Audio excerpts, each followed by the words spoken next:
வணக்கம் மக்களே. இன்றைக்கி விஜய் அண்ணா பதவி ஏற்க போகிறாரு அப்படின்னு சொல்லி சந்தோஷமாக சொல்ல முடியலைங்க. அது கன்ஃபார்மும் பண்ண முடியாது. ஏன்னு கேளுங்களேன்,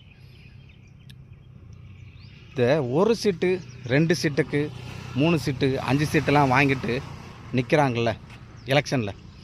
குறிப்பாக மக்கள், நான் உங்களுக்கு ஒன்று சொல்கிறேன், இந்த மாதிரி நிற்கிறவங்களுக்கு நீங்கள் தயவு செஞ்சு இனிமேல் ஓட்டே போடாதீங்க, அவங்கள தேர்ந்து எடுக்காதீங்க. ஏன்னா அவங்களெல்லாம் நம்ப முடியாதுங்க. ஏன்னா அவங்கெல்லாம் மக்களுக்கு நல்லது பண்ண வரல. அது எப்படிப்பா அவ்வளோ கரெக்டாக சொல்கிறேன் அப்படின்னா, இப்போ மக்களுக்கு நல்லது பண்ண வந்திருந்தா எந்தவித கோரிக்கையும் வைக்க மாட்டாங்க, டிமாண்டும் வைக்க மாட்டாங்க. எனக்கு இந்த பதவி கொடு, அந்த பதவி கொடு, முதலமைச்சர் பதவி கொடு, துணை முதல்வர் பதவி கொடு, மினிஸ்டர் சீட்டு கொடுன்னு சொல்லி வைக்க மாட்டாங்க. என்னவா கோரிக்கை வச்சா அவங்கள நம்பலாம்னா, நான் 2 தொகுதி ஜெயிச்சிருக்கேன், நான் ஒரு தொகுதி ஜெயிச்சிருக்கேன், அந்த தொகுதிக்கு என்னாலேயோ அல்லது முதலமைச்சர் ஆகிய உங்களாலேயோ நல்லது செய்ய வேண்டும், ரோடு போடணும், தண்ணி கொடுக்கணும், மின்சாரம் தட்டுப்பாடு இல்லாமல் கொடுக்கணும், பல அந்தந்த ஊரில் என்னென்ன குறைகள் இருக்கோ அந்த குறைகளை நிவர்த்தி பண்ணுங்க அப்படின்னு சொல்லி முதலமைச்சர்கிட்ட கோரிக்கை வைக்கணும். அப்படின்னா நான் உங்கள் கூட நான் கூட்டணி சேர்க்கிறேன். என்னுடைய சீட்டை என்னுடைய மக்களாக தேர்ந்தெடுக்கப்பட்ட மக்கள் மூலியமாக நான் உங்கள் கூட கூட்டணி வைக்கிறேன், நான் உங்களுக்கு ஆதரவு கொடுக்குறேன். நெஞ்ச நிமித்தி எவன் சொல்கிறானோ அவன் தான் உண்மையான தலைவன், உண்மையான மனுஷங்க. இந்த மாதிரி ஒரு ஆள் இருந்தால் அவங்களுக்கு ஓட்டு போடுங்க.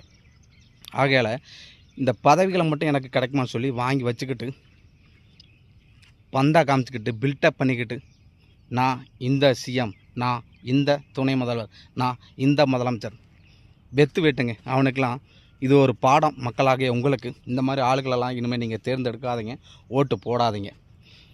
அப்போ யாருக்கு போடலாம் அப்படின்னா, நல்ல தலைவன். நல்ல தலைவன் எவன்ப்பா?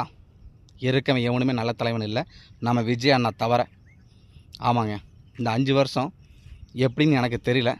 2031 அண்ணன் அல்லது இடைத்தேர்தல் வந்தாலும் அண்ணனுக்கு ஓட்டு போடுங்க, தேர்ந்தெடுங்க. தனி மெச்சாரிட்டியை அவர் கையில் கொடுங்க. தயவு செஞ்சு இனிமேல் இந்த தொங்கு சீட்டை கொடுக்காதீங்க.